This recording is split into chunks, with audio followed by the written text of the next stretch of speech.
Heather with True Fitness Personal Training here in Riverside, California. And if you're in the area, I'd love for you to stop by and train with me. If not, just go on Burn Along and you can work out with me there. Thanks for joining. The last couple of videos I made, last 3, were on foam rolling, loosening up the fascia, getting ready to get those moving and opening up so that we can go into our stretches. So that's what we're going to go into today. So stretching is very important prior to any workout. People stretch afterwards, that's good too, but prior is really important because if you start doing an exercise with a shortened chest muscle and a lengthened back muscle, and you don't quiet down that stimulus of being short and you try to work your back, you won't get much results. So you really need to open that up, loosen it up before going into that exercise. So you can always use the balls, rolling on the balls on the ground, opening it up with the self-fascia release techniques, and then from there going into your stretches. So I'm going to focus on a few stretches today. The main ones are internal rotators. So when we're sitting all day, we are flexed. So then we go to stand up, we are still flexed. Causes issues in the back. So the hip flexors are very important to stretch. You've got your psoas muscle, your quads. Then you've got your pectoral muscles, which are internal rotators. You have your lat muscles, which are internal rotators. So we're sitting at our desk, at our computer or our phone, and we end up going like this. These muscles get lengthened, these get short and tight, these are short and tight. We're on our phone or the computer, and then we're like this. These are getting short and tight, and it causes a whole bunch of issues in your day and just not feeling. You just feel like, horrible. So we're going to bring that open. So here I am sitting here slouching. We're going to open that up. So the first stretch is the pec minor, a muscle that attaches to a bone that comes from the shoulder blade, actually, and attaches in the front to the rib. So when that's tight, it lifts that shoulder up and forward. Okay, so we're going to open that up. So the first thing we're going to do is we're going to get that ball right under that shoulder. And we're going to keep the elbow at a 90. Put our other hand here. We're going to kind of put some pressure into that ball, pushing into it, squeezing the shoulder blade back and down next to the spine, and then turn away the opposite direction so you can feel the pull in here. I like to do that a minimum of 30 seconds. So again, from this side, get the shoulder on the ball, look away, pull that shoulder blade back and down, pushing down into here as you pull away. It's almost like you're trying to dislocate your arm from your torso. And you might feel a stretch in the front of the shoulder too, that's fine, but we're also looking for it in here. Now the pec major is a huge pec muscle. It's also an internal rotator. So the way to get that muscle is to get on all fours again and to push that ball away and to just fall down into it. Now that's a fan muscle, so you can go in different directions and find out where you are the tightest and hang out at the one that's the most. Go all the way down. And of course, you're going to do that on both sides. So that's the pec major. This is the pec minor. Okay. The big lat muscle. So this one's great. You can do this double hand or single. I like it single because I feel like I can get deeper. But this is double. Let me show that to you first. You're going to put your hands palm up because we want external rotation of the humerus because it is an internal rotator, so we want to really emphasize that stretch. Palms up. Push the ball out as far as you can. Bring the butt back a little bit. Chin tuck so you're nice and straight. You're going to go down as far as you can. Feel a nice stretch under here and even down into here. So as you're pushing forward, your butt's coming back. You're going both directions. You're going to lift the middle of your back up, kind of like a cat, and round a little bit, and you'll feel the stretch in between the shoulder blades as well. And you're going to hold that again for at least 30 seconds. The single arm, one hand here, palm up, same thing, but this way I feel like I can get it deeper, and then I can round a little bit. I can even pull my butt away the opposite direction as I'm pulling the arm out forward. Get a nice traction. I feel like this is getting further from this, my hand, pulling away from each other and then arching up a little bit to get some traction in there. And that's a great stretch. Make sure you do the foam rolling underneath the arm because that will really help a lot loosen that up. Okay, the hip flexor. A hip flexor is a huge muscle. It attaches to every single lumbar vertebra in your body, in your spine, I should say, and it attaches to the femur. When it is short and tight, again, it pulls you forward. So what we're going to do is we're going to put one foot forward and your leg down in the back. You're going to put your toe in towards the midline, and there are different ways of holding your arms. So there's a slew of different variations that we can do. I'm just going to show you this one for now. You're going to push your shin down onto the ground. So contract that muscle. You're going to squeeze the butt and try to pull your pelvis under. Okay? So now immediately you should feel that stretch up top, up here in the groin a little bit, all the way down the leg if you're super tight.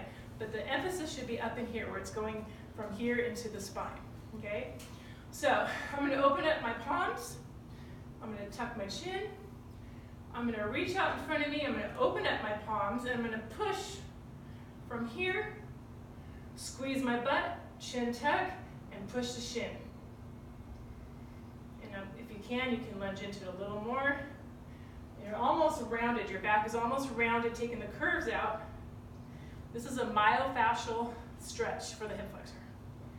Putting those fingers down. You're not pulling the arms together. They stay nice straight from the shoulder. Chin tuck. Make sure you're pushing that shin down, squeezing that butt, and reaching. You should not have a curve in your back when you're doing this stretch. You're doing it wrong if you have a curve in your back when you're doing any hip flexor stretch.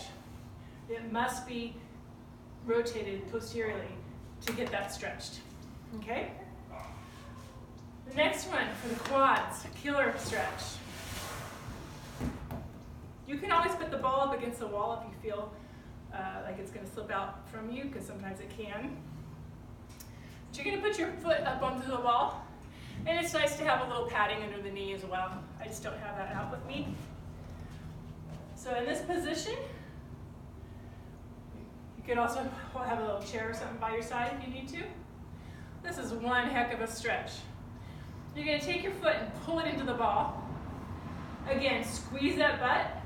So you're taking that curve out of your back, almost trying to flatten it. Chest is nice and tall. You're going to raise that arm up and reach. And you're going to breathe. Don't hold your breath during any of these stretches. Your body wants to because it feels threatened, because it hurts. But make sure you breathe. Okay? That's the hip flexor, the iliopsoas muscle. And the quad. You'll feel that down to your knees. If you have knee pain, that's a tremendous stretch for the knee pain.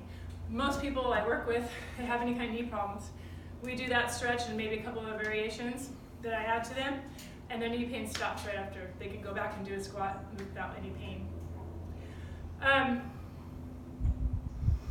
Okay, so we did the hip flexor, we did the quad. We need to talk a little bit about calf muscle. So, I think I might be out of the video a little bit, I'm not sure, kind of new at doing this. But if you get up onto something like a yoga block, anything you can step off of, you want your heel on the ground, your toe up. You want to squeeze that butt under again. You really emphasize the stretch in that calf. Calves are very important to stretch and keep stretched. So that's the calf. The hamstring. Again, you do everything on both sides, minimum of 30 seconds. This is a great stretch for the hamstrings back here, okay? Those cross up your sacrum, cross over and kind of connect into the back. So if you have really tight hamstrings, that can cause issues as well. So I'm gonna slip because I don't have shoes on. But what we're gonna do, excuse me 1 second. You either put shoes on or get a mat so that you don't slip, but you're gonna sit on your ball. And I'm gonna turn a little bit sideways so you can see me. This is the key here. Whenever people do hamstring stretches and they go to bend over, they start to bend over like this. And you can bend over all day because you're bending the spine. You're not stretching the hamstring a whole lot unless you're super, super tight and you feel that anyway. But the way to really get your hamstring is to pull your sits bone away from where your hamstrings are connecting past the knee joint here. So you want to roll your pelvis forward on this one. So you're pouring, if this was a bucket of water, you would pour it out the front, lock the knees out, and then pivot forward from the hip joint, not from the back. So you're staying nice and straight, you're keeping your chin tucked, your knees are locked, forward roll, and then lean into it. The more you contract your quadricep muscles up here, the more you contract them during this stretch, the more you go feel it, the more they will have to relax. Okay? You can put your hands on the ball here, on your hips, and that is a great hamstring stretch. So, another great one for stretching the back, getting extension back into the back. If you are one of those people that ever reach up or look up to see an airplane, you get dizzy, don't do this exercise. See your doctor, you could have some occlusion going on with some blood flow to the brain if you have any neck injuries or anything like that. But this is great for putting extension from this into this. So you're going to squeeze your butt, you're going to tip it under, and you're going to roll gently down and open up the arms. Inhaling big. Let your whole body just relax. And I go popping again. You're going to take big breaths. I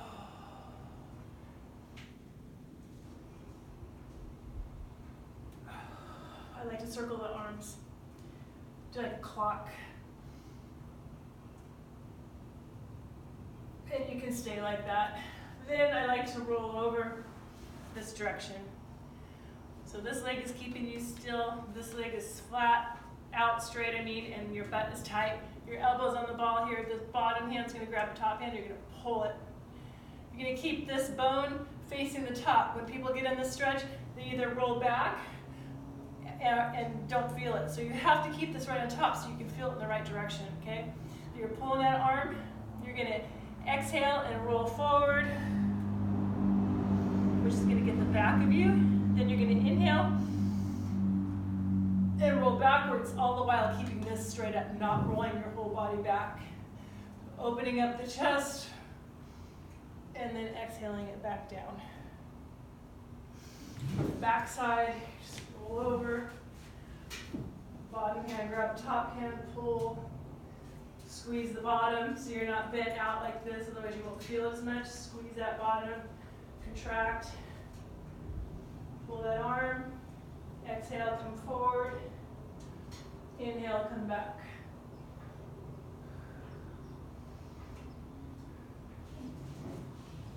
Okay. So, we did the calf, the quad, the psoas, the back. We did the pec minor, pec major, and the lats. I think that's enough for today. Practice all those at home and rewatch the video as many times as you need to get your practice. Okay? Thanks for joining me. Bye.